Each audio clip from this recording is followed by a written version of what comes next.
어제하고 마찬가지로 강연도 잘 듣고 또 질문도 해주시고 해서 알차고 귀한 시간 되길 바랍니다.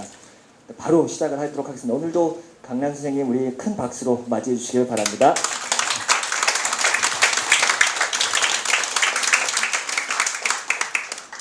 안녕하세요. 이 비오고 습기찬 이 여름날 저녁에 이 자리에 오신 여러분들 열정이 대단하십니다. 정말 고마워요. 뭐 그렇게 굉장한 사건이라고 이렇게 비가 오는 날 딴 거 하고 싶은 일이 많으실 텐데 이렇게 오셔가지고 정말 반갑고 고맙고 감사합니다. 오늘 혹시 처음 오신 분 손 한번 들어주실래요? 처음 오신 분? 네. 자, 그러면은 우리 어제 하루를 같이 데이트를 하신 분들이 어제의 그 우리 함께 시간을 보낸 중에서 나에게는 이것이 가장 중요한 하나의 그 개념이었다라고 하는 거 있으면은 또 발제하시지 마시고요. 그냥 딱 프레이즈, 길어야 한 프레이즈, 짧으면 그냥 개념 하나만 한번 얘기해 보세요. 자, 어제 오신 분들, 왜냐하면 하루를 같이 데이트 하잖아요. 그러면은 서로 공유하는 언어가 생겨요. 그런데 그 공유하는 언어는 같은 곳에 있다고 해서 똑같이 다 공유하는 언어가 생기는 게 아니거든요. 그래서 저는 이렇게 지금 하나의 우리 여는 장으로서 우리 어제 시도한 것들의 하나의 그 연결 연속성에서 한번 제가 이걸로 또 쓰면 안 되죠. 습관이 돼가지고 만년필을 자꾸 여는 습관이 있는데. 자, 우리 신 선생님. 우리는 헌대가 무엇인지 모른다. 우리는 헌대가 무엇인지 모른다.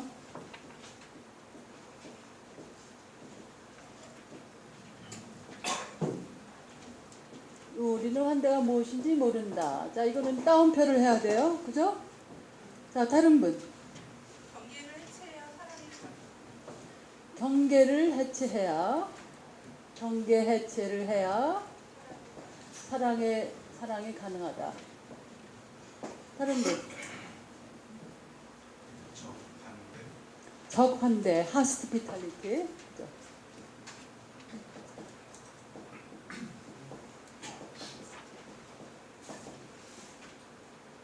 적환대, 괄호치고 적환대로 기억하시는 건 좋은데 이게 조금 이제 좀 문제가 있으니까 적대와 환대가 딱 나눠져서 그냥 딱 나눠진 거를 합친다는 얘기는 아니거든요. 하스피탈리티가 서로 얽혀있는 걸 드러내니까 제가 그래서 괄호치고 적환대 했습니다. 다른 분. 모든 개념은 고착된 게 아니고 끊임없이 해체되고 끊임없이 재구성된다. 사람과 정의, 헌대, 신, 모든 추상적 인식 개념이 이해해당된다. 개념의 탈정형성. 그 다음에 그 다음 문장은 뭐뭐 얘기하셨죠? 키워드로 환대도 얘기하셨고. 환대, 사랑, 정의, 신.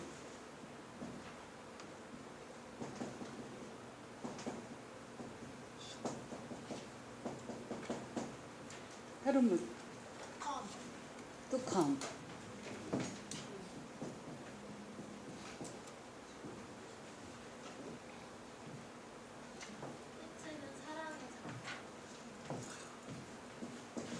해체는 마이크가 이제 안 들리는 거든 제가 다시 반복하는 해체는 사랑의 작업이다. 뭐 work of love라고 했거든요. work of love. 또 아까 이쪽에 어디 손들어? 예. 우정은 언젠가의 애도를 전제한다. 우정은 언제나 애도, 모닝이에요. 애도를 담고 있다. 또, 네. 필요성과 불가능성의 더블 바인드를 이해를 해요. 더블 바인드, 필요성과 불가능성. 다른 분 제가 와서 들었는데. I will pass for an atheist. 그건 한국말로 번역을 안 하겠어요. 데리다가 당신은 무신론자입니까? 라고 물어봤을 때 이게 대답한 말입니다.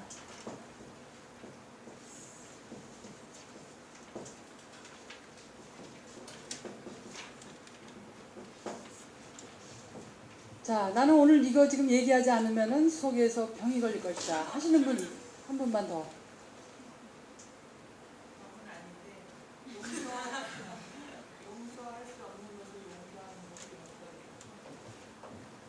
자, 용서할 수 없는 것을 용서하는 것이 용서하는 것이다. 데리다의 말입니다. 곽 선생님. 자본과 노동 관계 속의 자본주의 속에서 진정한 환대가 가능할까?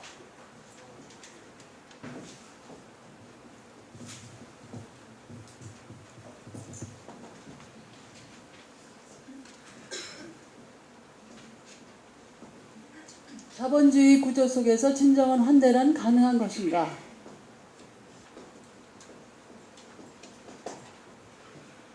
자, 아마 우리가 어제 배운 것들에서 출발해서 사실은 몇 시간을 이 얘기를 사실 할 수가 있어요.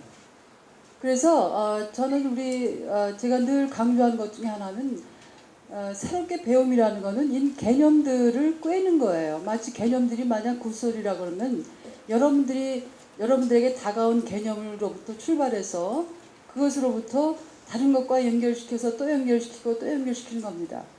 자, 여기에서 제가 이 시도를 하는 이유는 어제 오신 분들은 저 얘기들이 지금 무슨 얘기들을 하고 있는 것인가, 저거 지금 무슨 방언 같은 소리기도 하고 저게 지금 무슨 얘기가, 그런 생각이 조금 드실지도 몰라요. 자, 그런데 동시에 우리가 지금 이렇게 나눈 것들은 여러분들이 제가 제일 중요하다고 생각되는 것을 하나 얘기해 달라고 했는데 다 지금 각기 다른 방식으로 표현을 하세요.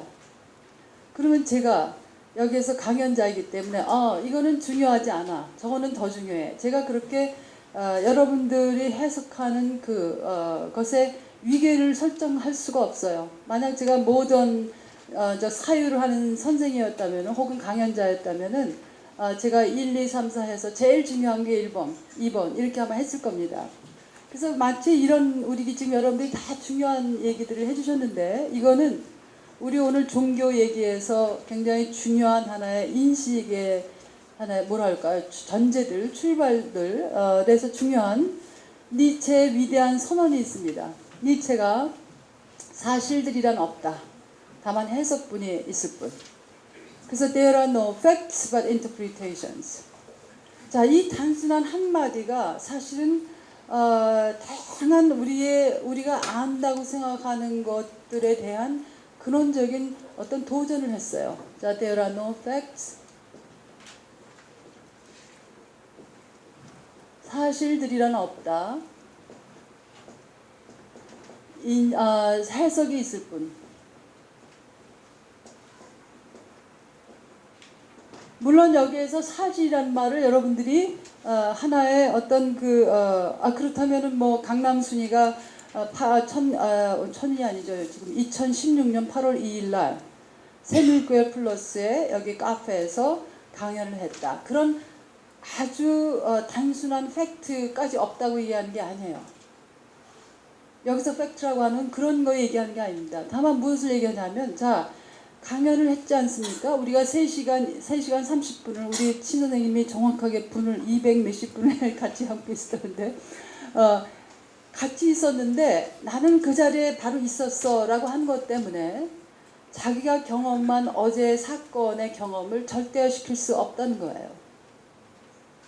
그래서 이거가 가장 중요하다고 생각하시는 분이 다른 사람들을 향해서 나 그 자리에 있었는데 이게 가장 중요해, 다른 건 다 틀려, 덜 중요해, 이렇게 위계를 설정한다면 여기에서 이제 문제가 생기기 시작합니다. 사실은 종교적 어떤 문제들은 이 자세에서 남아요. 자기가 이 니체의 이 선언이 가지고 있었던 굉장히 중요한 통찰을 배웠다면은, 그것을 알았다면은 사실 우리가 종교의 이름으로 무수한 배제와 억압의 구조를 그냥 방관할 수가 없게 됩니다. 그런데 종교 문제가 왜 어려우냐면은 종교는 언제나 진리 담론을 전제로 해요. 그래서 진리 담론을 전제하기 때문에 진리는 마치 절대적이어야 된다, 확실해야 된다라고 하는 거에 대한 집착이 강합니다.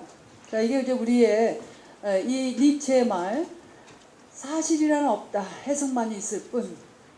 자, 그래서 우리가 종교인들이 흔히 나는 그냥 성서를 따를 뿐이야, 소위 pure reading, 순수 읽기라고 하는 건 존재하지 않아요. 이 맥락에서 보자면 이 니체의 선언이 근대적 사유 방식에서 탈근대적 사유 방식으로 이행하게 된 하나의 인식론적 커다란 변화입니다. 전환점이에요. 자, 그래서 흔히들 이 탈모던, 포스트 모더니즘의 어떤 그 전환을 어떻게 표현하는가? 제가 어떤 영어로 쓴 어떤 글에는 그래서 인식론으로부터 해석학으로, 그래서 from epistemology to hermeneutics, 부제를 그렇게 이제 정했는데, 근대가 500여 년 이상 집착했던 것은 뭡니까? 우리가 아는 것을 어떻게 아는가? How do we know what we know? 그래서 인식론이라고 하는 것은 우리의 삶의 체계에 대해서 사람들이 집착한 거예요. 자, 이 탁자에 대해서 우리는 어떻게 알 수 있는가? 자, 우리 자연과학을 하시는 선생님, 이 탁자에 대해서 우리는 어떻게 알 수 있습니까?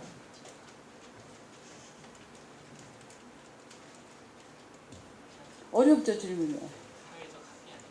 사회적 합의. 사회적 합의는 어떻게 이루어지는 것인가? 자, 어제 우리 연결해서 하면은 사회적 합의라고 하는 것은 그 사회에서 권력을 가진 사람들이 이 탁자에 대한 담론을 형성해요. 탁자에 대한 지식을 형성하면서 그것이 그 절대적인 진리가 되죠.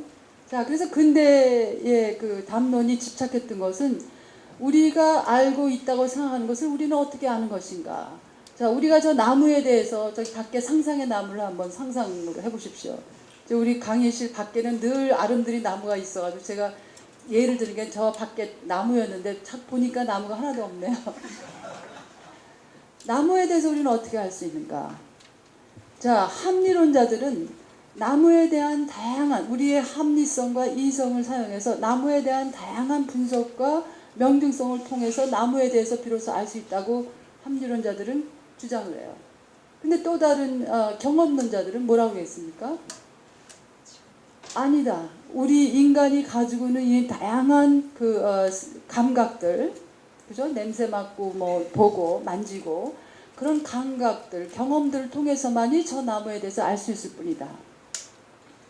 그러면 합리론자는 또 이런 얘기를 합니다. 그러면 예를 들어서 이건 제가 이제 이렇게 가상으로 우리의 일상하고 연결시키기 위해서 이렇게 나무 예를 드는 겁니다. 실제로 그 사람들이 나무 가지고 토론했는지 그건 잘 모르겠어요. 나무를 여러분들이 만지고 가서 보고 냄새 맡는다고 해도 그것이 겨울에 다를 것이고 여름에 다를 것이고 깜깜한 밤에 다를 것이고 눈이 왔을 때 달라요. 그러면 합리론자들이 볼 때는 그러한 우리의 감각, 그러한 우리의 경험이라고 하는 것은 믿을 수 없는 것이다. 신뢰할 수 없다. 왜냐하면 그것은 끊임없이 바뀌기 때문에. 신뢰할 수 있는 것은 뭐냐 하면은 우리의 합리적 사고, 우리의 이성적 규명, 명등성을 통해서 규정된 나무만이 변할 수 없는 진실을 가지고 있는 나무에 대한 우리의 지식이다. 자, 그래서 사실상 모더니즘에 대한 가장 근원적인 비판 중에 하나는 소위 로고센트리즘이라고 그러는데요. 이게 이성 중심주의, 이 로고스라고 하는 거가 말이라는 의미도 있고 뭐 이성이라는 의미도 있는데 이 이성 중심주의가 근대 사회 어떤 인식론을 지배해 왔습니다. 어제도 제가 말씀드렸지만은 이 철학의 과제는 이 근대적 사유 방식의 철학의 과제는 뭐라 그랬어요? 명등성의 확보예요. 명등성의 확보. 자, 명등성의 확보라고 하는 것은 자, 여러분들의 이 귀한 이런 것들을 사실은 다 어디서 누군가가 적으면 참 좋을 텐데 할 수 없이 가슴 아프지만 이렇게 지웁니다. 저는 지울 때 늘 진짜 아파요. 이거를 지워야 되는가? 네, 아파요. 그 칠판을 막 3개 있는 데를 제일 좋아하는데.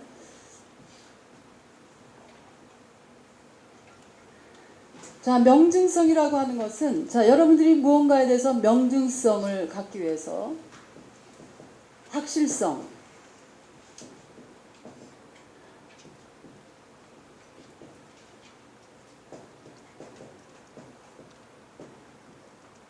우리는 불확실한 거에 대해서는 굉장히 불안해해요. 그래서 사실상 대부분의 우리는 이 명증성, 확실성에 대한 어떤 욕구가 있습니다. 그래서 늘 예스냐 노냐라고 하는 대답이 훨씬 더 마음 편안하고 흑이냐 백이냐 딱 규정하는 게 훨씬 더 마음이 편해요. 그 욕구가 우리에게는 한쪽에 있어요. 왜냐하면 그건 피곤하지 않는 삶이거든요. 이 확실성, 명증성에 대한 어떤 그 욕구라고 하는 것은 사실은 우리가 누구나 다 가지고 있는 거예요. 저도 가지고 있습니다. 이 확실성을 딱 부여잡으면은 그 다음엔 더 이상 생각할 필요가 없거든요. 자, 그래서 그리고 더 이상 스스로 생각할 필요가 없습니다. 그래서 이 계몽주의의 모토가 뭐예요? 감히 스스로 생각하라. 감히 스스로 생각하라. 감이라 붙인 dare to think. 감히 스스로 생각하라가 계몽주의의 모토입니다. 칸트가 외치든 절절하게 외치던 것이 제발 스스로 감히 생각하라. 제가 그래서 이거를 그대로 차용해서 감히 스스로 읽으라 라고 하는 제목으로 칼럼을 쓴 적이 있습니다. 감히 스스로 읽으라. 자, 이 얘기는 뭐냐면 이 확실성에 대한 어떤 욕구라고 하는 것은 언제나 고정할 수 없는 것을 고정시켜야 되고 명명할 수 없는 것을 명명하게 되고 그죠? unnameable, 명명할 수 없는 것을 명명하게 되고 정형화시키면 안 되는 것을 정형화시켜야 돼요. 자, 여기에서 종교가 가지고 있는 소위 종교가 가지고 있는 딜레마가 있습니다. 왜냐하면 이 종교가 제도화되기 이전의 어떤 종교적 하나의 그 갈망이라든지 이런 것들은 이렇게 딱 고정시키는 그런 하나의 갈망들이 아니에요. 여러분들 제가 의도적으로 갈망이라고 하는 그런 표현을 씁니다. desire, 갈망, longing, 그것도 다 갈망이라고 할 수 있는데 그런 갈망은 사실 여러분들이 구체적인 상황에서 다른 분과의 관계를 한번 생각해 보세요. 여기 누구 현재 연애 중이신 분이 분명히 계실 텐데 자기가 좋아하는 그 사람에 대한 어떤 갈망이 있잖아요. 그죠? 갈망이 있어요. 그 갈망의 형태는 마치 추상화 같은 거예요. 추상화. 정물화가 아니라고요. 자, 갈망은 이렇게 여기 지금 컵이 있는데 갈망은 이런 것이야. 이렇게 정형화 시킬 수가 없어요. 그거는 마치 추상화처럼 여러 가지가 겹쳐가지고 이게 빨간색인지 노란색인지 파란색인지 그 모든 것들이 다 겹치는 거가 바로 추상화적인 하나의 사유인데 사실 종교적 갈망이라고 하는 것은 그렇게 정형화될 수 없는 마치 추상화 같은 그런 인간이 가지고 있는 저 너머에 관한 하나의 갈망이에요. 우리 눈에 보이지 않는 우리가 이렇게 시선이 있지 않습니까? 이 너머의 세계. 이게 사실은 역사 속에서 유토피안 어떤 생각을 유토피안 멘탈리티라고 표현하는데 그런 유토피아적 갈망을 가진 사람들이 역사 속에서 무수한 유토피안 그 공동체를 형성해 왔습니다. 제가 박사학위 논문의 제목이 뭔지 아세요? 이데올로기와 유토피아예요. 저도 이런 유토피아적 사유방식에 굉장히 많은 갈망을 가지고 있었고 또 저 자신도 늘 지금 여기에 있는 것만이 아닌 이 너머의 어떤 것들을 늘 추구하는 그런 게 제가 가지고 있는 하나의 성향이랄까요? 그런 것들이 있었기 때문에 부제는 물론 굉장히 깁니다만 본제는 이데올로기와 유토피아입니다. 칼 마나임의 책이 이데올로기와 유토피아라는 책이 있어요. 부제를 그래서 칼 마나임의 그 본제하고 제 박사학위 논문 본제하고 똑같습니다. 그래서 제가 지도교수하고 얘기를 하면서 어쨌든 지도교수님이 적극적으로 그걸 지지하셨기 때문에 내가 왜 이 두 제목이 필요한지 그래서 칼 마나임의 책의 부제는 지식사회학 입문이에요. Introduction to Socialism Knowledge고 제 부제는 말도 못하게 깁니다. 굉장히 길어요. 별로 알고 싶지 않으실 거예요. 자, 유토피안 궁금하시면 나중에 500원 내세요. 제가 우리 학생들한테 배웠어요. 우리 가르치는데 한국 와서 뭘 가르치는데 자꾸 500원 얘를 서로 얘기를 하길래 그게 뭐냐 그랬더니 어디에 나오는 거라고. 그래서 저도 이제 학생들을 좀 제가 너무 심각하게 늘 만들어가지고 좀 웃기게 해보려고 500원 얘기를 해도 별로 잘 안 웃더라고요. 자, 이런 그 종교라고 하는 것은 그렇게 추상화 같은 하나의 갈망을 가지고 있습니다. 자, 그런 의미에서 이 니체의 선언을 여러분들이 기억하시면서 이것을 하나의 커다란 뭐라 그럴까요? 이쪽에 무릎무릎 간직하면서 우리 오늘 종교에 대한 이야기를 나눴으면 좋겠어요. 자, 현대 우리 아까 최 선생님이 이제 우리 서론에서 그런 얘기를 하셨지만은 많은 사람들이 Return of Religion이라고 하는 얘기를 이제 많이 하기 시작했습니다. 특히 9/11 미국의 그 9.11 사건 이후에 더욱더 종교의 회귀 여기에다 따옴표를 붙이셔야 돼요. 이 return이라고 하는 말은 굉장히 뉘앙스가 있는 말입니다. 그것을 뭐 긍정적으로 보실 분도 계시겠지만 그것을 굉장히 우려하는 마음에서 생각하는 학자들이 많습니다. Return of Religion. 자, 그게 우리의 이제 처음 문을 여는 거니까 한번 우리 적을까요? 자, Return of Religion. 종교.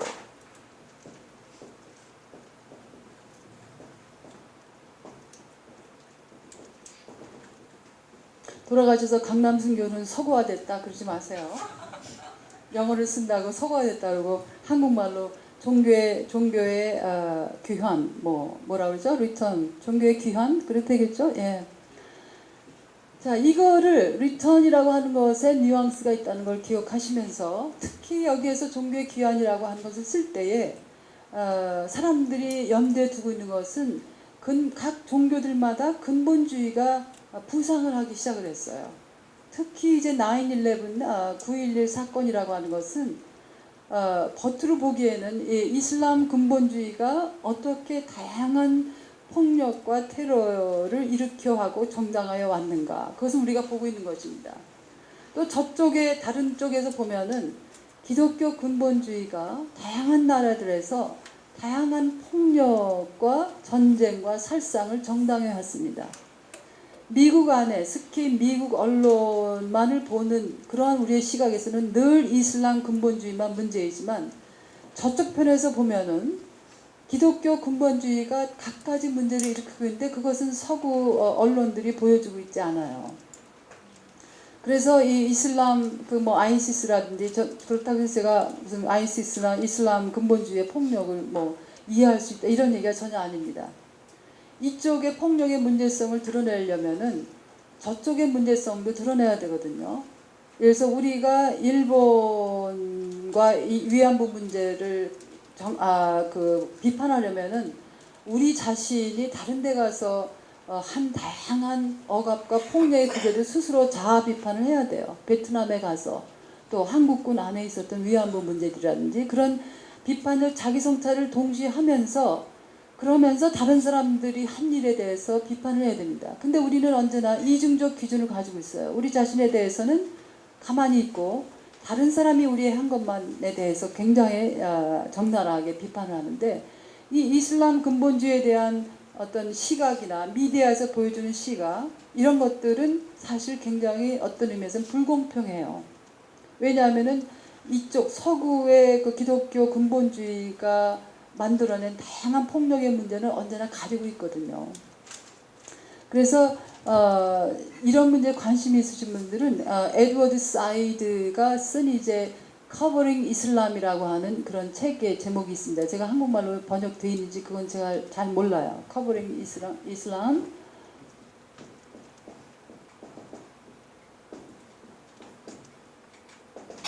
이 에드워드 사이드는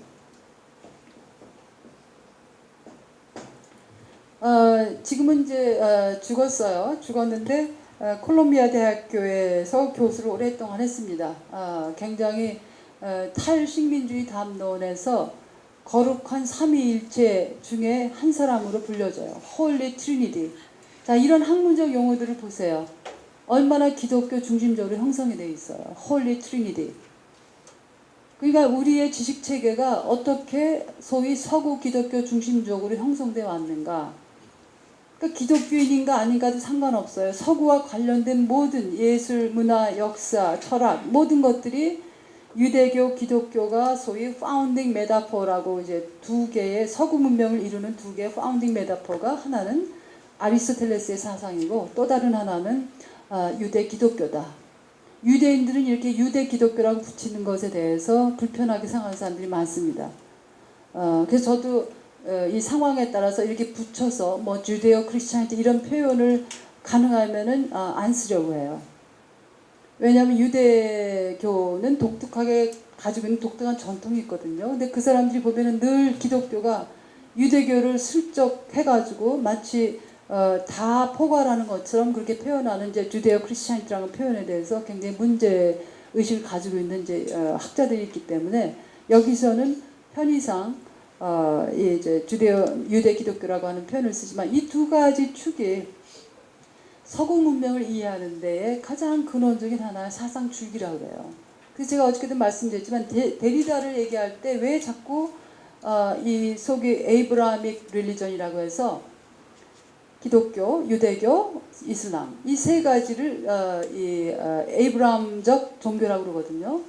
이 두 가지 문제 아리스토텔레스 사상과 그 소위 에이브라믹 릴리전 이것이 가지고 있는 하나의 깊은 뿌리가 사상, 철학이라든지 정치, 경제, 문화 모든 것에 영향을 미쳤기 때문에 특히 거기에서 이슬람보다도 이제 유대교와 기독교 그 중에서도 또 기독교 그 중에서도 또 프로테스탄트 기독교가 얼마나 많은 교회들이 있습니까? 근데 그 모든 게 다 영향력이 있는 게 아니라 그 중에서 특히 이제 기독교에서도 프로테스탄트입니다. 캐톨릭이나 무슨 뭐 종교회가 아니에요. 데리다도 그 세 개의 종교들과 계속 이렇게 인게이지합니다. 개입을 해요. 그렇기 때문에 제가 우리 이 중에 불교도 있고 여러 가지 있지만 제가 그 불교보다는 왜 유대교나 기독교 얘기를 많이 하지 않을 수밖에 없냐면 데리다가 그 사상적 뿌리를 그 종교들과 같이 연계시켜서 얘기하기 때문에 그래요. 자, 그렇기 때문에 제가 편파적으로 그 세 종교가 더 중요하고 다른 건 덜 중요해서 얘기 안 하는 게 아닙니다. 자, 이런 종교의 귀환에서 사실은 우리가 볼 수 있는 것은 어떻게 정치와 종교가 서로 교차하고 있는가. 이 교차성, 이 정치와 종교의 교차성. 가족들이 명절에 모이면 아무리 한국도 그럴 텐데 미국에서는 특히 언제나 사람들이 얘기하는 게 이제 명절이 되면은 두 가지 문제는 절대 가족들이 모였을 때 얘기하면 안 된다. 그게 바로 이 두 가지입니다. 정치 얘기 절대로 하지 말아야 되고 종교 얘기 하지 말아야 돼요. 왜냐하면 늘 싸우거든요. 뭐 부모님은 공화당인데 자식은 또 민주당이고 있고 또 거꾸로 부모는 아버지는 제가 잘 아는 우리 학교 교수님은 자식들하고 굉장히 사이가 나빠요. 그 사이 나쁜 이유가 바로 이 정치 때문에 그래요. 자식들은 아주 철저한 공화당이고 이 아버지 교수는 철저한 또 민주당입니다. 그러니까는 나중에는 막 싸워가지고 서로 얘기도 안 하고 얼굴도 안 보려고 그런다 그래요. 그래서 이 타부되는 주제가 바로 정치와 종교거든요. 근데 바로 이 종교와 정치가 사실은 분리 불가의 관계에 있다라고 하는 거예요. 얼마나 이것이 이 인터섹트하는가, 교차하고 있는가. 그래서 이 정치와 종교의 교차성에 대해서 특히 9/11 이후에 서구 세계에서는 어떤 그 경각심이 그 사람들 사이에서 생기기 시작했습니다. 왜냐하면 종교의 이름으로 갖가지 전쟁들이 일어나기 시작해요. 지금도 우리 보고 있는 이제 아이시스의 테러라고 하는 게 뭐의 이름으로 돼 있을까? 다 하나님의 이름으로 돼요. 신의 이름으로. 이 알라라고 하는 게 신이라는 거거든요. 그러니까 여기에서 우리가 종교라고 하는 거, 우리 종교적 질문이라고 하는 것은 가장 중요하게 우리가 물어야 될 거는 어제 잠깐 우리 언급했지만 당신은 유신론자입니까? 무신론자입니까? 여러분들 어떻게 대답하시겠어요? 누가 물어보면. 유신론자세요? 무신론자세요? 오늘 처음 오신 분 대답해 보세요. 유신론자세요? 무신론자세요? 정답 없어요. 대답하시면 돼요. 지금 굉장히 이렇게 저기 하는 거죠. 속으로 개선하시는 거죠. 저 질문이 어제 뭔가와 연결되어 있는 것 같은데 내가 쉽게 얘기했다가 이게 안 되겠다 막 그러실지도 몰라요. 어제 이 얘기를 잠깐 했거든요. 우리가 흔히 생각하는 것은 종교에 관한 논의는 유실론과 무실론에 대한 논의라고 우리가 흔히 생각해요. 근데 그것이 절대 아닙니다. 유실론, 무실론의 의미는 사실은 굉장히 공허하고 사실 허구적이에요. 자, 예를 들어서 나는 신이 존재한다는 것을 믿는다. 그래서 나는 신을 사랑한다. 그렇게 지금 우리 ISIS도 다 신을 사랑한다고 얘기하고 있거든요. 그죠? 이 신의 이름으로 신을 위해서 자기 생명까지 바치고 있어요. 그 사람으로서는 굉장히 거룩한 하나의 일을 하는 겁니다. 자기는 거룩한 일을 하는 거예요. 자기 몸을 희생해서까지. 자, 이 종교는 다 희생에 얘기하고 있지 않습니까? 희생해서까지 하나님의 거룩한 일을 하고 있다고 생각하는 거예요. 그 사람들은 모두가 다 유실론자입니다. 유실론자예요. 그 사람들에게 당신 유실론자예요, 무실론자예요 하면은 1초도 안 걸려서 나는 그야말로 절대적으로 유실론자다. 자, 그런데 이런 유실론자라고 하는 자기 선언, 자기 종교적 정체성이 어떤 의미를 가지겠어요?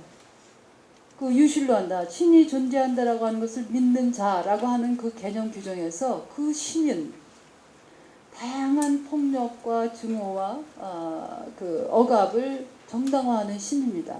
그런 신이 있다고 믿는 거가 정말 진정한 종교인가?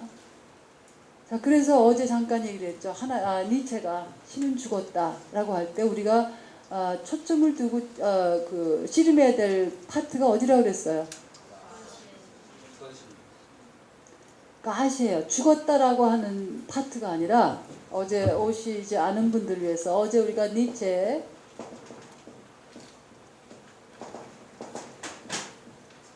많은 사람들이 이 죽었다라고 하는 것에 집착을 해요. 저는 제가 개인적인 얘기를 하자면은 제가 그 학부 한국에서 다닐 때 졸업할 때 논문이 니체 무실론 연구였거든요. 근데 제 아버님이 뭐 돌아가셨는데 굉장히 독실한, 제 아버님도 이제 의사셨어요. 근데 이제 교회 목사님이 세상에서 가장 좋은 직업이라고 생각하셨어요. 그래서 목사가 못 되고 의사가 되신 거에 대해서 늘 굉장히 안타까워하시면서 혼자서 공부를 많이 하셨어요. 그래서 니체가 굉장히 몹쓸 사람이라고 하는 것 정도는 아세요. 왜냐하면 신이 죽었다고 했으니까. 그 정도는 아시거든요. 그래서 저한테 그러니까 논문을 뭐 쓰냐고 물어보시더라고요.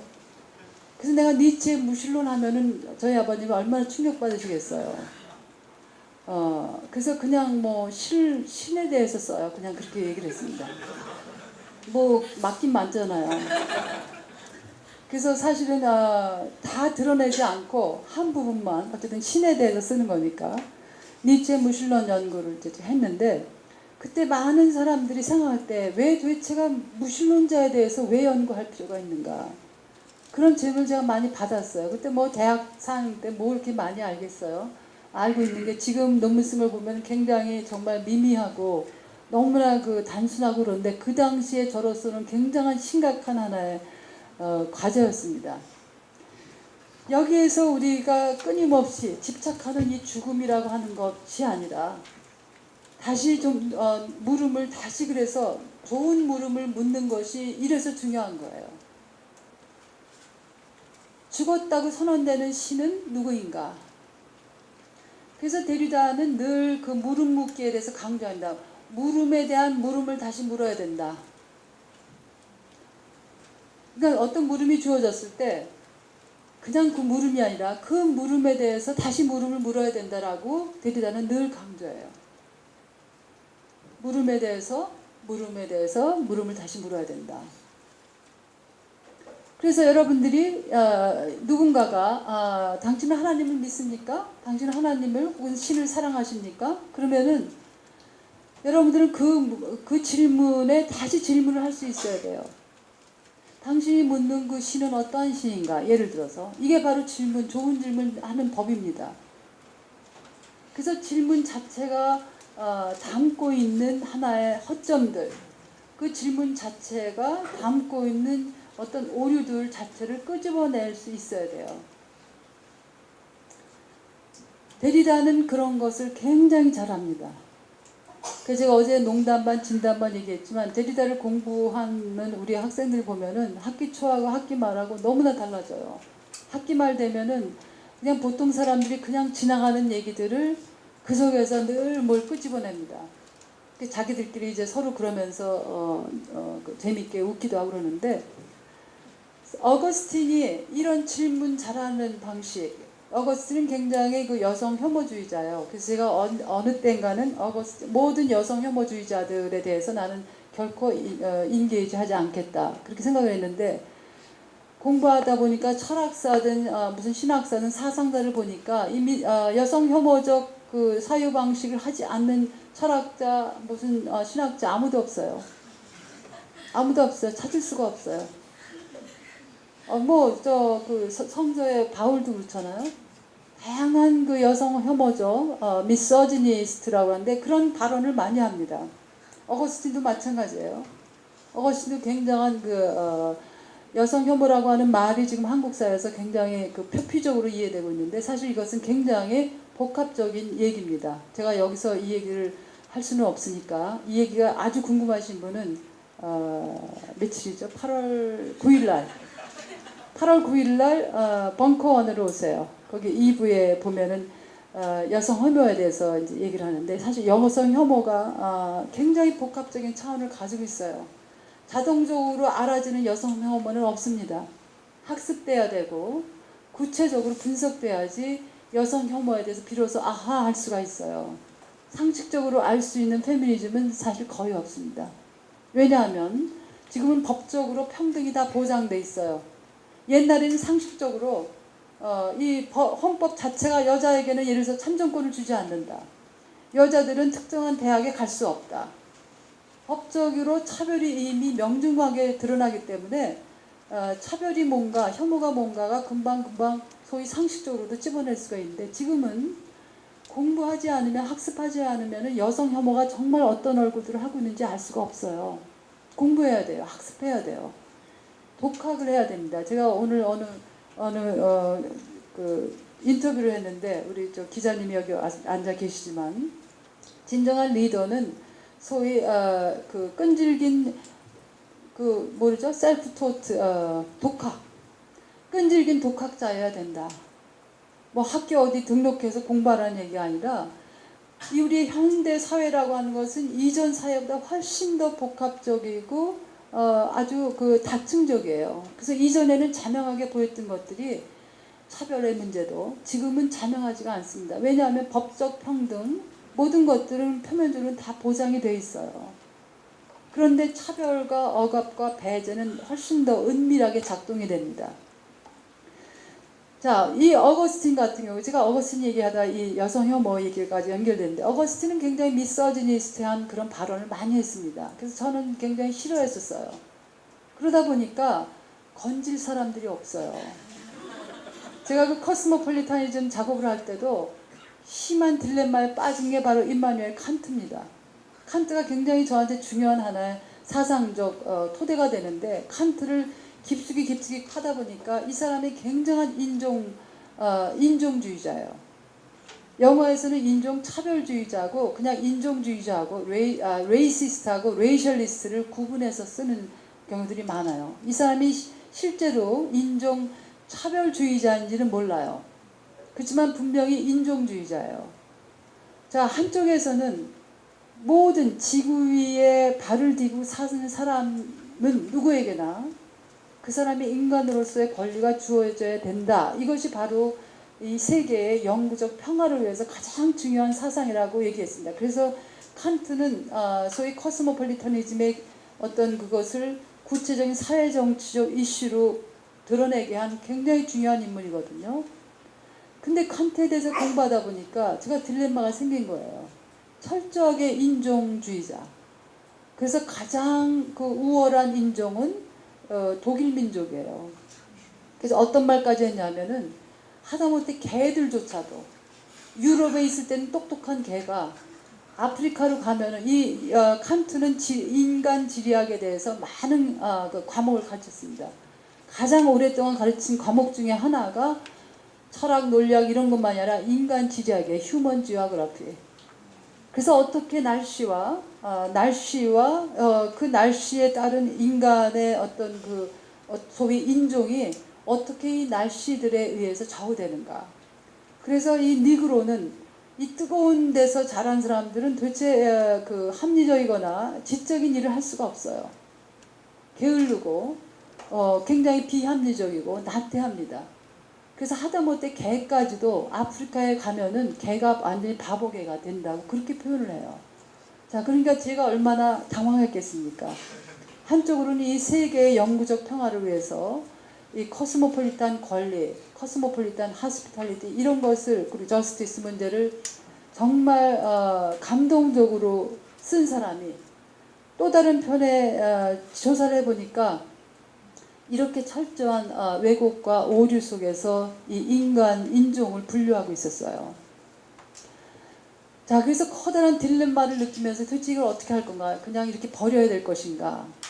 그렇게 하다가 어떤 하나의 포뮬라가 나를 그거 구원을 했는데, 그래서 Thinking with Kant against Kant.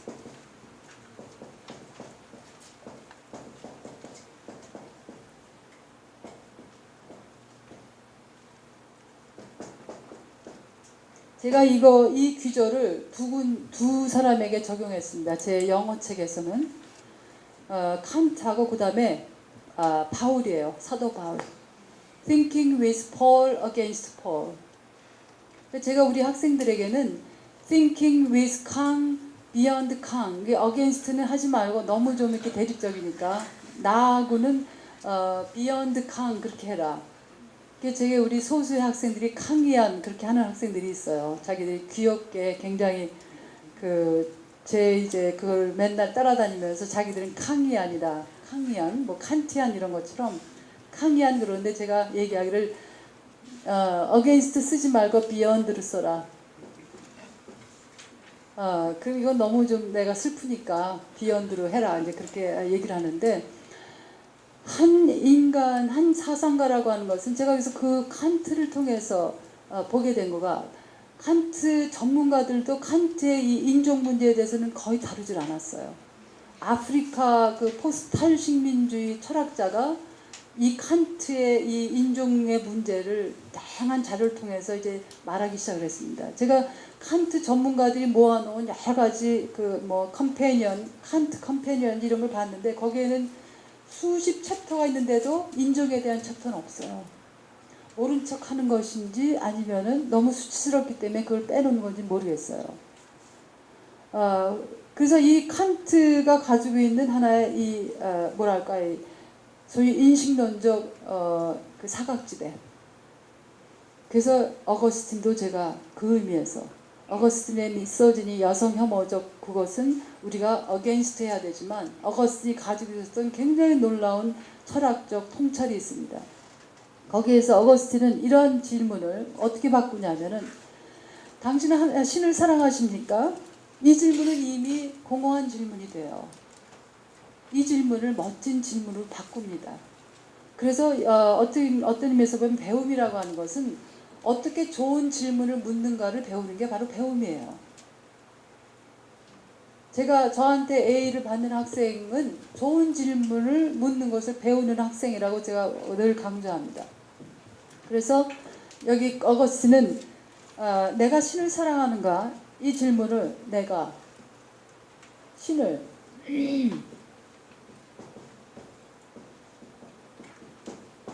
이 질문에는 답이 뭐가 있을 수 있습니까?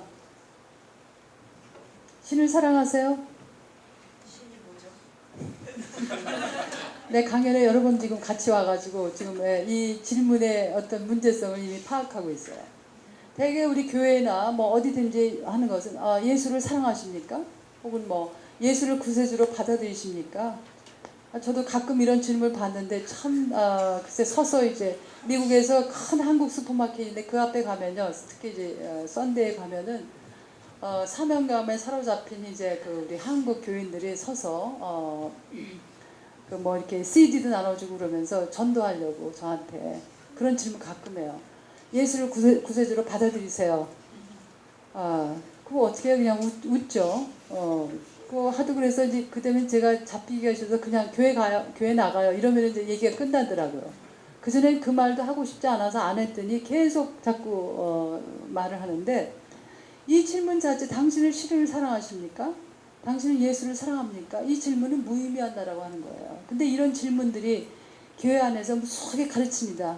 거기에는 yes, no밖에 대답할 수 없는 질문은 대부분의 경우 저는 제 규정에서는 나쁜 질문이에요. 좋은 질문은 그 질문을 받는 사람들을 깊은 심오한 사유의 세계로 초청하는 질문이 좋은 질문입니다. 그런 질문에는 예와 아니오로 대답할 수가 없어요. 자, 왜 어거스틴을 미워하기만 할 수 없는지 제가 얘기를 하겠습니다. 나는 신을 사랑하는가? 그 질문을 어거스틴은, 그래서 어거스틴의 질문은 내가 나의 신을 사랑할 때, 내가 나의 신을 사랑할 때 나는 무엇을 사랑하는가? What do I love when I love my God? 그랬어요. My God. 내가 나의 신을 사랑할 때 나는 무엇을 사랑하는가? 존 카프터는 여기에다가 또 덧붙입니다. 내가 나의 신을 사랑할 때 나는 어떻게 사랑하는가? 그래서 what do I love만이 아니라 how do I love? 자, 이 질문 하나가 what을 how로 바꾸고 또 한 귀절을 이 두 개의 귀절로 하면서 내가 나의 신을 사랑할 때 나는 무엇을 사랑하는가? 내가 나의 신을 사랑할 때 나는 어떻게 사랑하는가? 이 질문은 여러분들이 그 질문 받으면서 뭐 yes, no 할 수가 없잖아요. 이 질문 자체가 생각을 해야 돼요. 아하, 거기에서는 다양한 생각을 하게 됩니다. 자, 여기서 몇 가지 질문에 질문을 또 할 수가 있어요. 내가 믿는 나의 신은 어떤 신인가? 첫째, 그런 질문을 할 수가 있죠. 또 사랑이라고 하는 것은 무엇을 의미하는가? 그래서 what constitutes love? 사랑으로 얼마나 다양한 폭력이 가해집니까? 그러니까 사랑이라고 하는 것도 자명한 개념이 전혀 아니에요. 그래서 이 어떤 그 해체적 사유라고 하는 것, deconstructive mode of thinking, 해체적 사유라고 하는 것은 자명하다고 생각되는 자명성에 퀘스천 마크를 붙이는 겁니다. 뭐 이렇게 하라 저렇게 하라고 하는 어떤 방법론이 아니에요. 자명성에 퀘스천 마크를 붙이는 거예요. 물음표를 딱 붙여주는 겁니다. 질문에 질문을 또 하게 해요. 그래서 이 해체적 사유방식이라고 하는 것은 내가 이제는 됐다라고 거기서 안주하지 못하게 해요. 늘 언제나 아직 아닌이에요. 아직 아닌. 자, 제가 방언으로 얘기합니까? 자, 이런 그 전체적인 그림들 여러분이 생각하시면서 이 종교에 대해서 우리는 어떻게 생각해야 될까? 제가 사실 이렇게 번호 붙이는 것을 가능하면 안 하려고 합니다. 제 여기 강연 노트에는 번호를 다 붙여놨는데요. 위계를 형성하지 않기 위해서. 여러분들 나름대로 저는 다양한 개념들을 여러분들이 구슬을 다 깨는 겁니다. 어떤 것이 1번 제일 중요하고 2번 둘째 중요하고 이런 거 전혀 없어요. 저는 제가 빼놓지 않기 위해서 1, 2, 3, 4를 했는데 우선 우리가 생각해야 될 것 중에 하나는 자 그냥 이렇게 하겠습니다. 아까 더블 바인드 얘기하셨죠? 종교의 더블 바인드. 이것은 종교라고 하는 것은 우리는 얘기해야 될 필요성이 있어요. 종교는 도대체 뭔가? 그럼에도 불구하고 종교에 대해서 얘기한다는 것은 불가능합니다. 왜 그래요? 자, 종교의 필요성과 종교에 대해서 얘기할 필요성과 불가능성. 종교에 관한 책들 제가 미국에는 굉장히 많아요. 어떤 사람은 종교가 무엇인가라고 하는 것을 규정하는 것을 14가지 포인트를 적어서 이제 종교를 규정합니다. 어떤 사람은 7가지 이론을 써서 종교를 규정해요. 그런데 그 어떤 규정들도 사실상 종교에 대해서 얘기할 수가 없어요. 왜요? 자, 예를 들어서 기독교 얘기해 봅시다. 기독교는 무엇인가? 여기 기독교인들이 좀 있으실 텐데 어떻게 규정하시겠어요? 기독교는 무엇인가?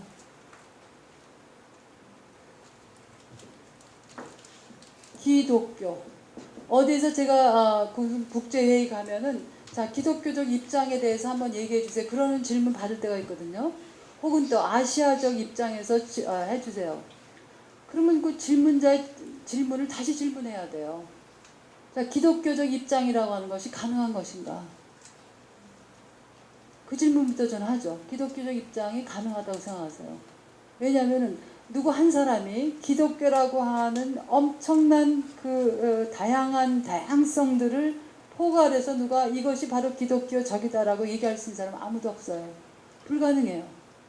자, 예를 들어서 기독교 안에 커다랗게 가톨릭 있죠, 개신교 있죠, 또 정교회 있어요. 크게 이렇게 세 가지로 이제 기독교를 나눕니다. 가톨릭, 개신교, 정교회.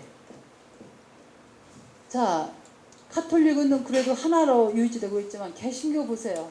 이 안에 보면은 한국에는 장로교라고 하는 이름만 가진 교회가 150개가 넘는다고 그래요. 제가 이거 굉장히 오래전에 들은 얘기인데 지금 더 많아졌을지 몰라요. 감리교, 침례교, 장로교 뭐 여러 가지 교들이 있어요. 자, 정교회도 보세요. 그릭 올소독스가 있고 러시안 올소독스가 있고 다양한 올소독스가 있습니다. 그 안에도 또 한 가지예요. 감리교라고 해서 감리교가 하나인가요? 미국에 있는 감리교, 한국에 있는 감리교 제가 경험하는 건 마치 각기 다른 종교 같아요. 완전히 달라요. 그러면은 누가 어떤 입장 가지고 기독교 안에서 성소수자를 감독으로까지 뽑는 교단이 있는가 하면 성소수자는 지옥이나 천벌받을 존재라고 하는 교단도 있어요. 자, 그러면 내가 기독교에 대해서 논한다라고 할 때 내가 어떤 기독교를 얘기해야 돼요? 또 내가 이해하는 예수가 다른 사람들이 이해하는 예수하고 전혀 다른 경우도 참 많아요. 자, 제가 이 기독교 하나만 가지고도 그런데 유대교도 마찬가지죠. 다양한 종교들이 굉장히 각기 다른 다양성이 있습니다. 사실은 불가능해요. 마치 이것은 우리가 사용하는 다양한 어떤 라벨들 있잖아요. 이런 표지들. 예를 들어서 동물. 여러분 동물에 대해서 얘기할 수 있어요? 동물은 뭐예요? 이 데리다 책에 Animal that therefore I am, 한국말로 참 번역하기 어려운 제목의 책이 있습니다. 거기 보면은 데리다는 우리가 늘 동물하고 규정하는 것, 동물. 이게 crime against animal이라고 그래요. 동물에 대한 범죄. 조금 이상하신가요? 왜 동물에 대한 범죄겠어요? 규정할 수 없는 것들을 한두 가지 박스를 딱 만들어 놓고 그 속에 다 집어넣기 때문에 그게 바로 식민화예요. 범죄예요. 자, 예를 들어 저 하늘을 나는 종달새하고 저 깊은 바닷속에 있는 씨 라이온하고 어떻게 우리가 비교를 하겠어요? 요만한 모기하고 거대한 호랑이나 사자하고 어떻게 비교하겠어요? 그러니까 우리가 다양한 그야말로 셀 수 없는 무한한 다양성들을 동물 해놓고서 거기다가 다 집어넣어 버리는 거 이미 억압을 하는 거라고 하는 거죠. 이 다양성을 누르기 때문에. 그래서 이 데리다는 동물이라고 하는 표현 쓸 때도 뭐라고 하는지 그냥 애니멀 그러지 않아요. Animal that we call 그렇게 꼭 불러요. 우리가 동물이라고 부르는 그 동물. 자, 여러분들이 저렇게까지 세밀하게 해야 되나 그렇지만 사실은 말이에요. 이걸 사람하고 연결시키면은 우리가 사용하고 있는 다양한 그 라벨들 있지 않습니까? 그게 얼마나 폭력적인지 몰라요. 어저께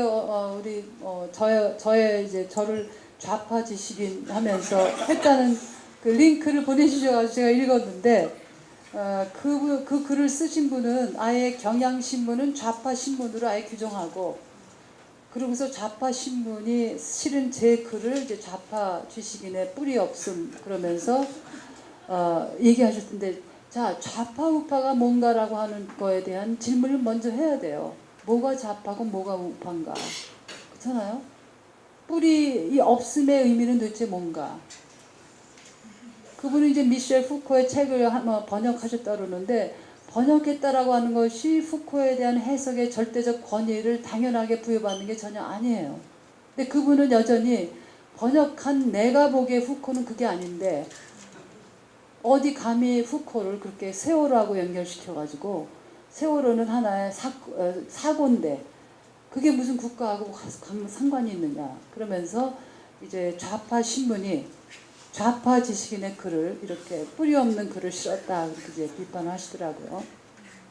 사실 경향신문의 그 세월호에 관한 글이 제가 나중에 듣기는 뭐 가장 그 칼럼 한 것 중에서 제일 많이 사람들이 그 페이스북 그런 데서 쉐어를 많이 했대요. 아마 그러니까 그것이 이제 그분에게도 갔는가 본데 그런 라벨들 자체가 이미 그런 라벨을 사용할 때 그것은 이미 폭력적입니다.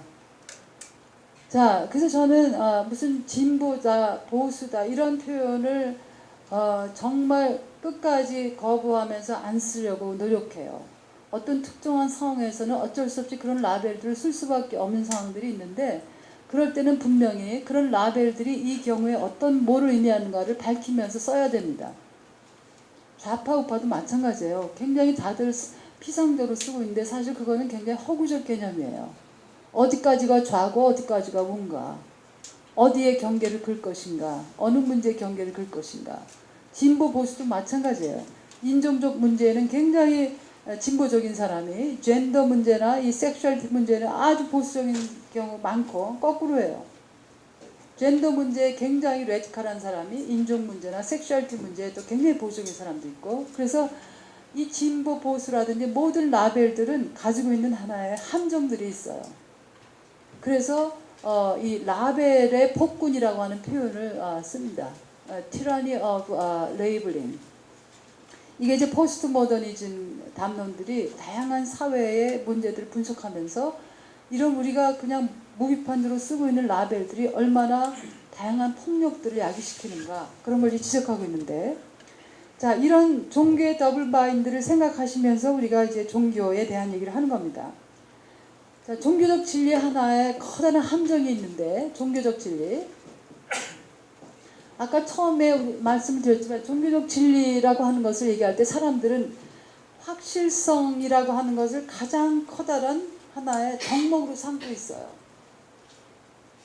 그래서 우리 교회들 가면 교회 다니시는 분들은 그런 얘기 많이 들었을 겁니다. 부흥회나 이런 거 할 때는 믿습니까? 이러는 거 있잖아요. 구원을 받으십시오. 믿습니까?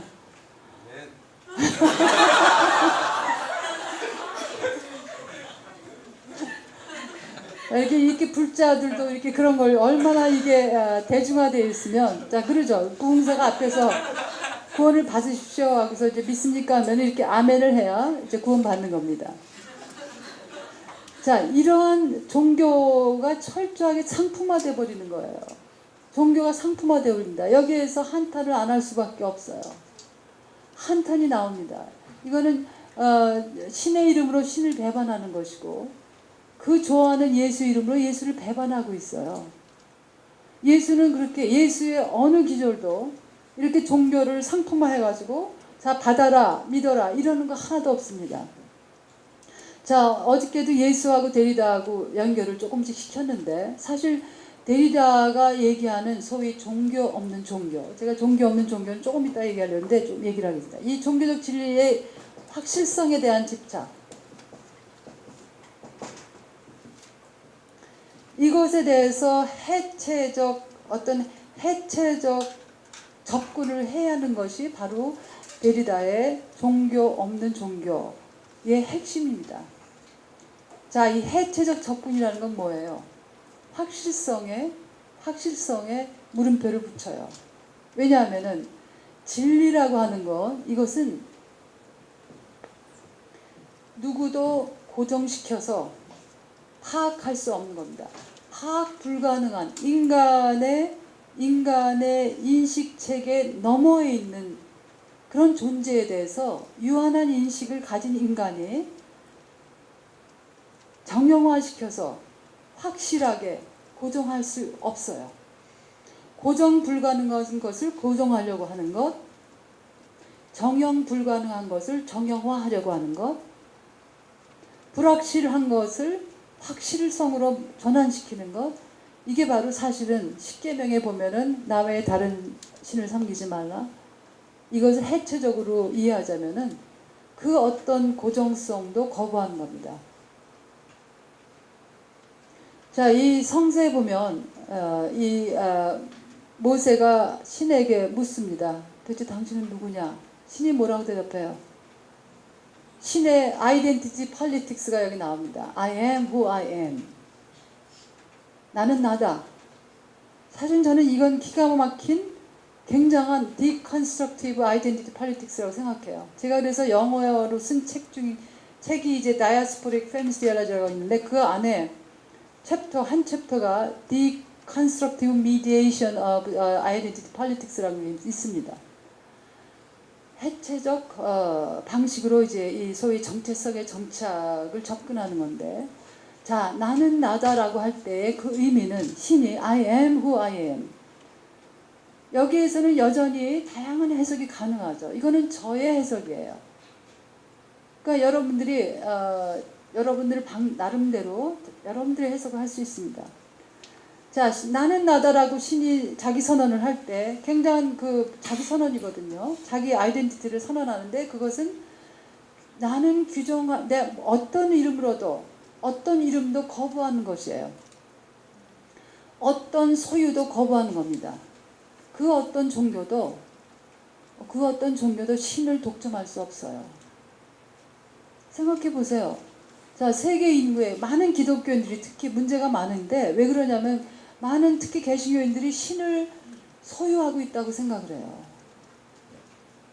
어떤 소유권을 주장합니다. 우리가 생각하는 신이야말로 이것이야말로 진짜 신이다. 다른 신들 다 가짜다. 그런데 이 나는 나다라고 하는 표현이 뭡니까? 이것은 나를 명명할 수 없는 나라는 존재를 명명하려고 하지 마라. 그것은 이 무한한 존재를 유한화시키는 거예요. 절대적 존재를 인간의 상대적 유한성 속에서 상대화시키는 겁니다. 그러니까 이 명명할 수 없는 신에 대해서 우리는 어떻게 얘기할 것인가? 그래서 어떻게 신에 대해서 얘기하는 것을 피할 수 있을까? How to avoid speaking, 이러는 표현들이 있습니다. 자, 그래서 조금 여러분들이 좀 복잡한 얘기가 조금 나오려고 하는 것 같지만 그냥 괜찮아요. 이해 못하셔도. 100% 이해라고 하는 건 하실 필요도 없고 그건 불가능해요. 그냥 그 한마디라도 아하 하는 게 있으면 그거 부여잡으면 됩니다. 제가 우리 여러분들께만 아니라 제가 데리다 특히 가르칠 때 우리 학생들에게 늘 하는 얘기가 첫 시간에 오면은 다들 긴장해서 와요. 이 과목을 택하기 위해서 굉장한 용기가 필요하다. 다들 그럽니다. 왜냐하면 영어가 자기 나라만의 학생들도 읽어도 무슨 소리인지 모르겠대요. 근데 이거를 솔직히 밝히면은 자기가 혹시 무식해서 그렇다고 할까봐 굉장한 비밀처럼 간직하고 있는데 얘기해서 제가 그럽니다. 여기서 100% 이해 이런 거는 불가능한 거고 한 개념이라도 아하 하는 소위 마음에 아하 하는 게 있으면은 그건 바로 읽기가 성공하는 거다. 그러면 이제 다들 자기를 이제 드러냅니다. 자, 이 데리다가 얘기하고 있는 하나의 복합적인 주제의 핵심 중에 하나는 사실은 이런 모든 명증성에 대한 하나의 근원적인 문제제기예요.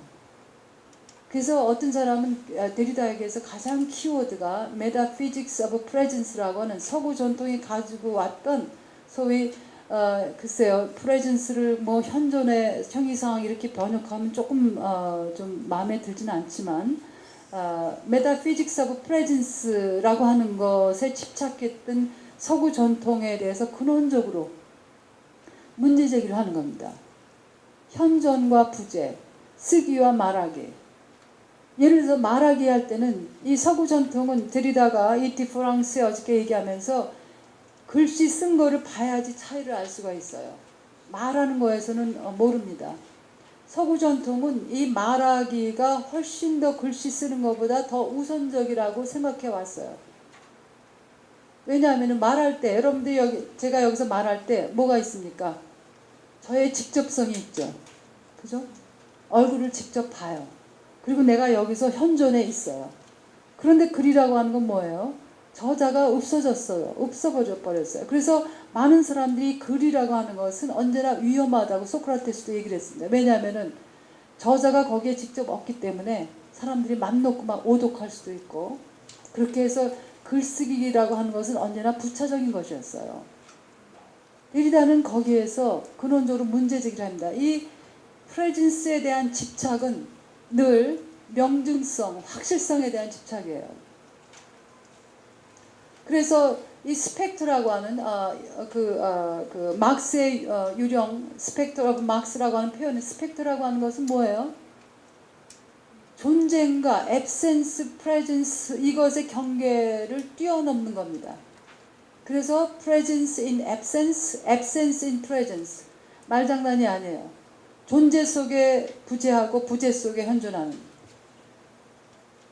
신도 마찬가지예요. 신의 현존과 부재라고 하는 것의 경계를 그을 수 있는 인간은 아무도 없어요. 신은 부재하면 부재 속에서 존재하고 존재 속에서 부재합니다. 명증하게 안 들어와도 그거 그냥 괜찮아요. 그냥 이렇게 언제가, 왜냐하면은 이런 얘기를 들으면서 언젠가 여러분들이 어떤 글을 읽으시면 아하 그때 이 얘기가 이런 얘기였구나 하고 아하 하고 다시 만나는 순간들이 있거든요. 그러니까 이해 안 되는 순간들에 대해서는 전혀 걱정하실 것이 없습니다. 자, 이런 확실성에 대한 집착이 뭐를 가져옵니까? 진리의 테러리즘을 가져와요. 자기가 믿는 진리를 절대화시켜요.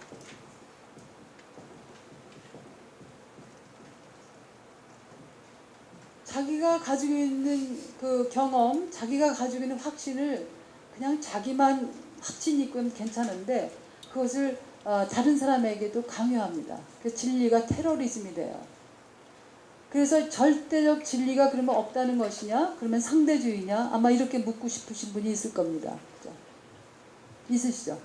그러면 데리다도 뭐 포스트 모더니즘도 다 그러면 절대적 진리는 없다. 다 상대주의자들이냐? 이게 흔한 하나의 전형적인 포스트 모더니즘에 대한 비판이에요.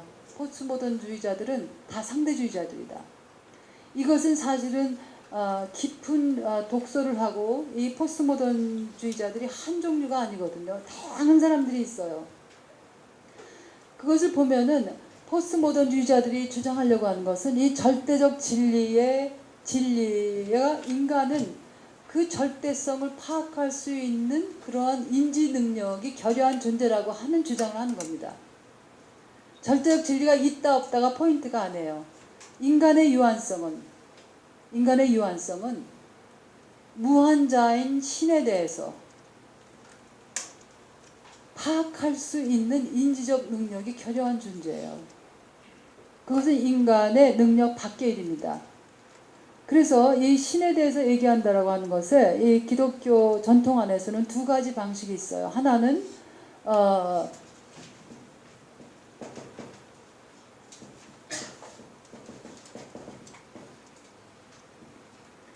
이게 글쎄 긍정신학이라고 얘기는 하는데요. 이 긍정신학이라는 말 자체가 그렇게 바람직한 표현은 아닙니다. 비아 네가티바하고 비아 파지티바에서 비아 파지티바 하면은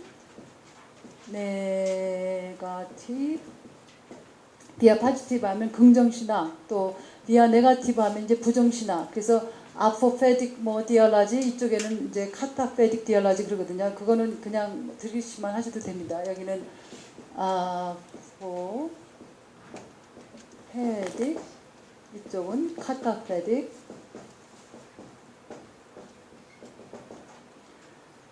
자, 이거 어저께 얘기했는데, 자, 진리, 절대적 진리라고 하는 신, 하나님 있을 때, 어제 제가 God on the eraser라고 하는 표현 썼어요.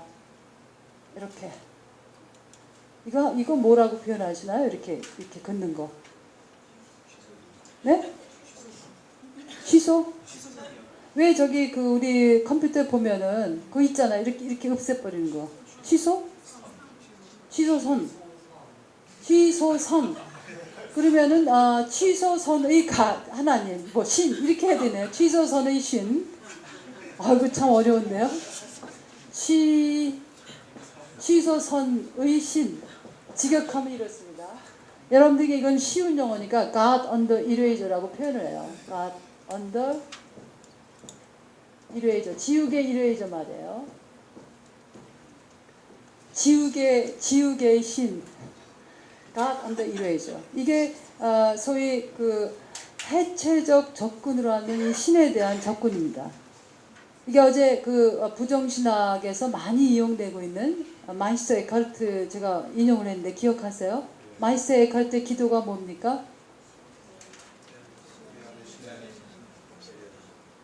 나는 신에게 내 속의 신을 제거해 달라고 기도한다. I pray God to rid me of God. I pray God to rid me of God.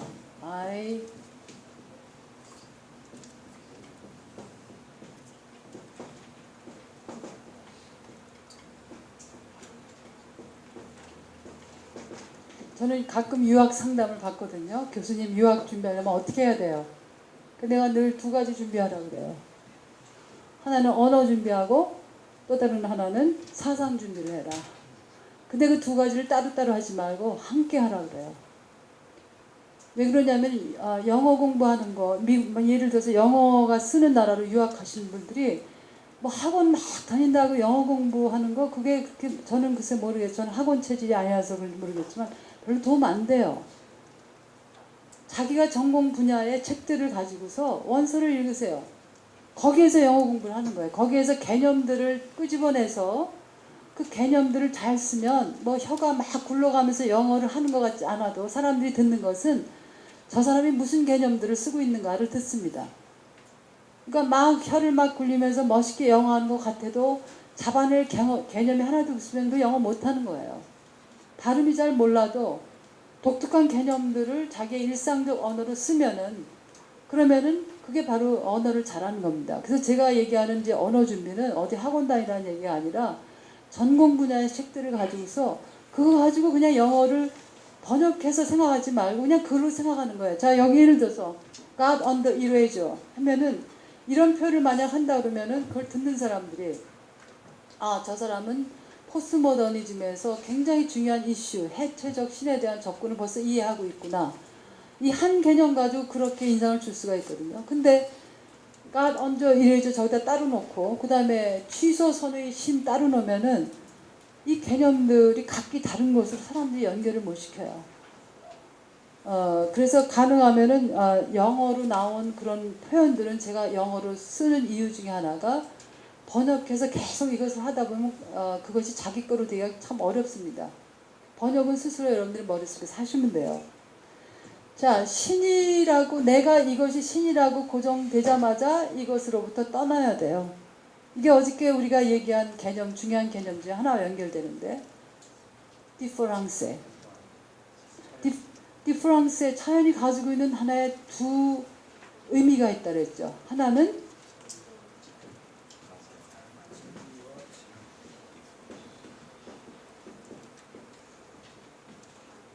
differ, 다르다. 두 번째는 differ, 연기하는 거예요. 그래서 이 difference라고 하는 것이 이 데리다의 종교 없는 종교, 이 소위 해체주의적 종교의 굉장히 중요한 개념인데 뭐냐 하면은 신, 진리 혹은 메시아 이런 것들은 이것의 온전한 의미는 언제나 저쪽으로 지연돼요. 그래서 영원한 지연을 얘기하는 겁니다. permanent postponement of full meaning. 그러니까 진정한 의미가 끊임없이 뒤로 미뤄져요. 여러분들 고도를 기다리며라고 하는 그 작품 아시죠? 이 세멜 베케트. 무수한 사람들이 도대체 이 고도가 뭡니까 얘기를 했지만 세멜 베케트는 그 해석에 도움을 주지 않습니다. 전혀 얘기를 안 해요. 어떤 사람은 고도가 신일 것이다. 어떤 사람은 뭐 진리일 것이 얘기하는데 자, 영원히 오지 않는 어떤 것을 향해서 끊임없이 이 순례를 떠나는 겁니다. 모든 종교들이 가지고 있어야 될 하나의 이미지는 바로 그런 순례자라고 하는 거예요. 이제는 됐다. 그런 안주하는 것은 종교인의 자세가 아닙니다. 그래서 글쎄요. 실제로 하나님하고 난 얘기를 해본 적은 없기 때문에 신이 성서에 보면 굉장히 흥미로운 주제가 나타나는데 이 세 종교의 뿌리를 아브라함이라고 그러거든요.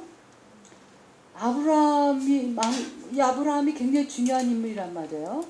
그런데 아브라함이 하나님이 돌연히 신이 돌연히 제가 자꾸 신이라고 하는 이유는 하나님 그러면 어떤 특정 종교의 독점물로 자꾸 생각하기 때문에 제가 의도적으로 신이라고 붙입니다.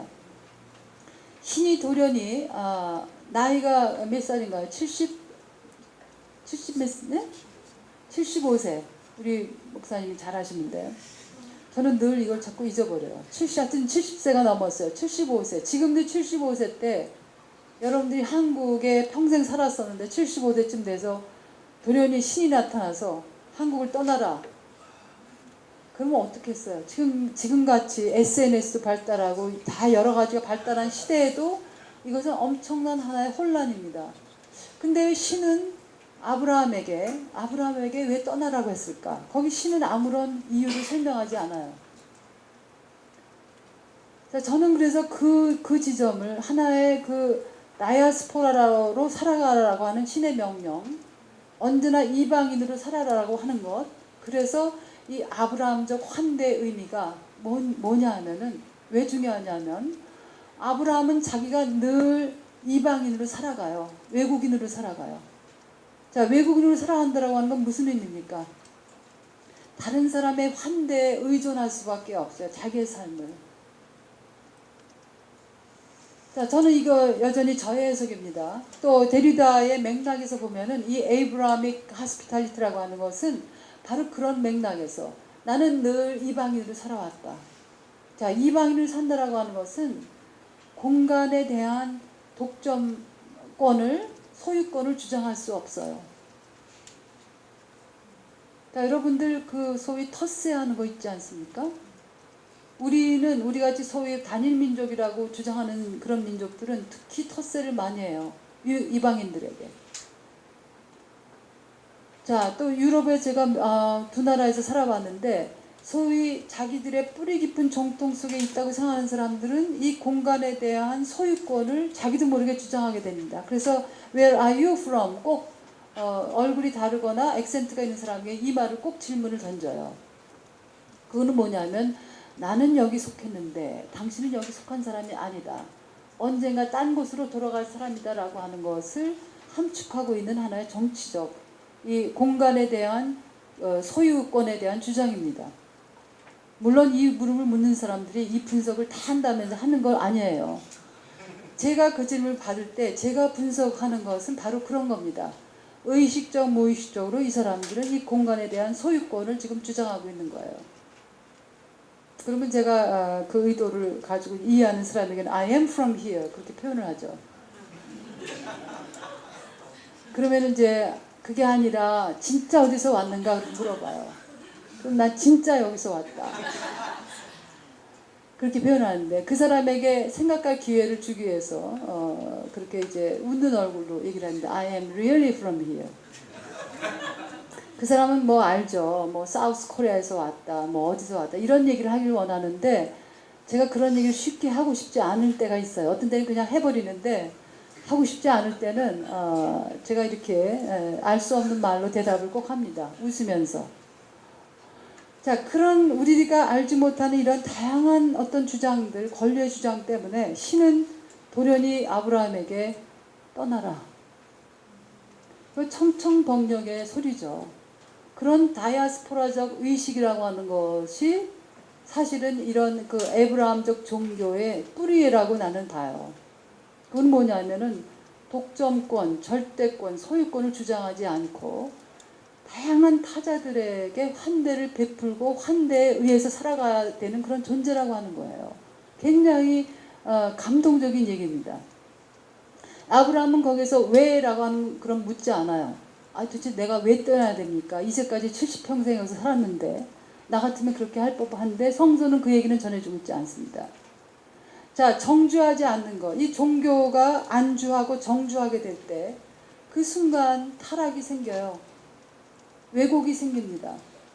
대상화할 수 없는 것을 대상화하기 시작해요. 지금 뭐 불교에서도 어떤 스님이 이제 서양에서 온 형각 스님이 이제 떠나겠다. 사실은 한국 불교계만 문제가 아니에요. 한국의 모든 종교가 그렇게 자본주의화돼 있고 기복 신앙이라고 하는 게 어떤 특정한 종교 하나만 지금 벌어지는 게 아니라 지금 너무나 모든 곳에서 그렇게 볼 수 있습니다. 그래서 종교의 이름은 다르지만 내용은 똑같아요. 물질적인 성공, 육체적 건강, 자기 자식들의 성공들, 모든 것들이 하나의 자기가 속한 종교에서 바라는 하나의 것들이에요. 지도자들도 그렇게 가르치고 있어요. 이것은 사실은 한국 종교만의 문제가 아니라 한국 교육 문제, 정치, 경제 문제가 다 얽혀 있습니다. 자, 그런 시대에 이 종교에 대해서 얘기한다라고 하는 것은 무엇일까? 그래서 데리다가 무신론자라고 하는 비판을 많이 받는데 사실은 잔 카푸토는 데리다는 아주 뿌리 깊게 종교적인 사상가라고 표현해요. 잔 카푸토의 책이 유명한 아주 데리다 어떤 해석책이 있는데 그게 번역되어 있는지 제가 확인을 안 했어요. 제목이 Prayers and Tears of Jacques Derrida. 작 데리다의 기도와 눈물. 생각해 보세요. 작 데리다의 기도와 눈물. 작 데리다 생각하면서 여러분들이 무슨 기도하고 눈물을 생각하는 사람들은 별로 없을 겁니다. 잔 카푸토는 제가 굉장히 그 마음 여러 가지 학문적으로나 개인적으로 좋아하고 그러는 분인데 잔 카푸토.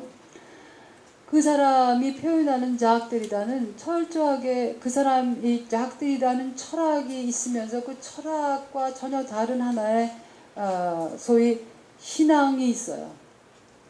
근데 그 신앙, 종교라고 하는 것은 우리가 전형적으로 생각하는 제도화된 종교, 제도화된 신앙이 아닙니다. 그래서 신앙 없는 신앙, faith without faith, religion without religion.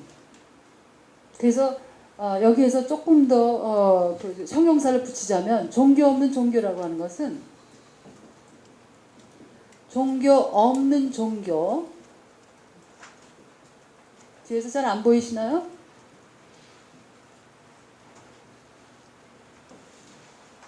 종교 없는 종교를 정확하게 얘기하자면은 religion without religion이라고 하는 건 어떤 얘기겠습니까? 여기 앞에 religion하고 뒤에 religion하고 똑같은 것이겠어요? 다른 것이겠어요? 다른 거겠죠? 어떻게 다를까요? 뒤에 릴리전 거쳐가 된 종교 그리고 앞에 종교는 열려 있는 변할 수 있는. 아, 좋습니다. 또 다른 분들은 어떻게 보세요?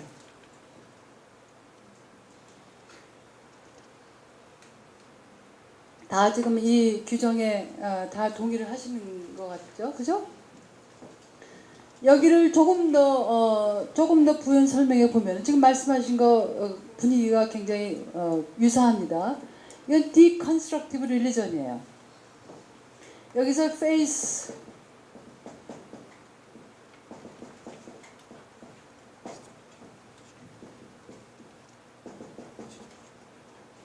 제가 비밀을 하나 알려드리자면은 데리다가 쓰고 있는 독특한 하나의 포뮬라가 몇 개가 있는데요. 그 중에 하나가 X without X입니다. X without X. 굉장히 아이러니컬한 표현 같지만 그 아이러니컬한 표현 속에서 표현이 담고 있는 깊은 심오한 것이 있는데 이 앞에 이 faith without faith 제가 이제 community without community라고 하는 거 어느 교회에서 설교할 때 제목을 썼었는데 deconstructive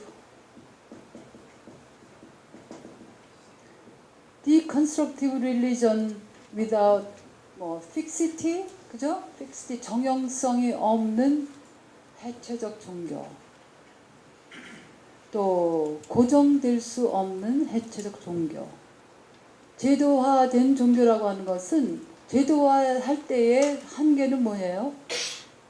고정할 수 없는 걸 고정해야 돼요. 교리를 만들죠. 그죠? 모든 교리들은 하나의 가이드라인인데 그 교리가 절대화돼요. 그래서 그 교리가 마치 신 자체가 되어버립니다. 그래서 교리를 믿지 않으면은 그러면 완전히 지옥 가고 저주 받는다. 그래서 저는 우리 학생들에게 저의 신앙을 심히 염려하는 우리 학생들에게 예수로 돌아가라. 그럼 굉장히 감동해요. 드디어 강남순 교수님 신앙을 되찾으셨구나. 자, 예수로 돌아가라는 게 뭐냐 하면은 예수를 교리로부터 해방시켜야 돼요. 무슨 기독론에 대해서 제가 많이 연구했었거든요. 할 수 없이. 하이 크리스탈라지 있고 로우 크리스탈라지 있고 무슨 메세지 크리스탈라지 있고 크리스탈의 조류가 굉장히 많습니다. 그런 크리스탈라지 기독론이라고 하는 것은 사실상 추상화 같은 예수를 정물화로 만드는 거예요.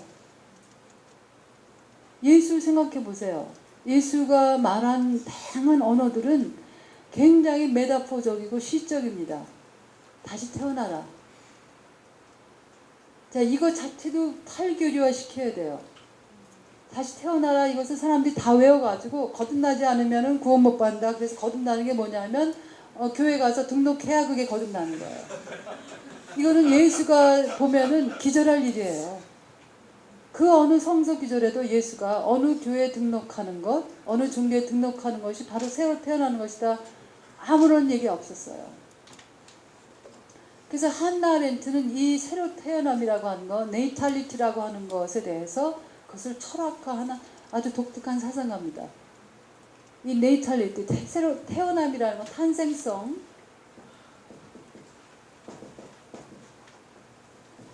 탄생성이라고 하는 것은 우리가 생물학적으로 태어나는 것도 탄생이지만 그런 생물학적 태어남은 우리가 선택해서 할 수 있는 태어남이 아니에요. 그죠? 여기서 예수가 니고데모, 그 당시 오줌식으로 얘기하면 PhD가 있고 굉장한 학자인 니고데모가 예수의 메타포적 언어를 못 알아들어요. 생물학적 탄생으로 이해합니다. 그래서 굉장히 우울해서 돌아가죠. 그 이유가 저는 굉장히 궁금해요. 어떤 일이 벌어졌을까? 니고데모에게는. 생물학적 탄생, 예수를 정말 잘 이해하려고 한다 그러면은 제가 예수로 돌아가자라고 우리 학생들에게 하는 얘기는 예수에 대한 모든 교리적 교회 가르침들을 우선은 다 이렇게 괄호 속에 좀 쳐놓고서 예수의 말들을 다양한 문학적으로, 철학적으로, 신학적으로, 시적으로 그것을 이렇게 저렇게 읽어보자라고 하는 거예요. 이 새롭게 태어나라라고 하는 것은 굉장히 중요한 하나의 개념입니다. 개인적으로도 그렇고 타자를 보는 시선도 그렇고 그래서 사실은 예수는 종교에 대해서 얘기한 적이 없어요. 예수는 종교에 대해서 얘기하지 않습니다. 전혀 얘기하지 않아요. 제가 나중에 예수가 얘기하는 이제 그 마태복음 25장을 하나 예를 들 텐데 데리다가 얘기하고 있는 그런 종교라고 하는 것은 어떻게 보면은 사실은 예수가 얘기하고 있는 이 삶의 문제와 굉장히 연결되어 있는데 제가 예를 들어서 볼게요. 데리다에게서 종교하고 연관된 다양한 중요한 개념들 제가 연결시켜서 얘기하겠습니다.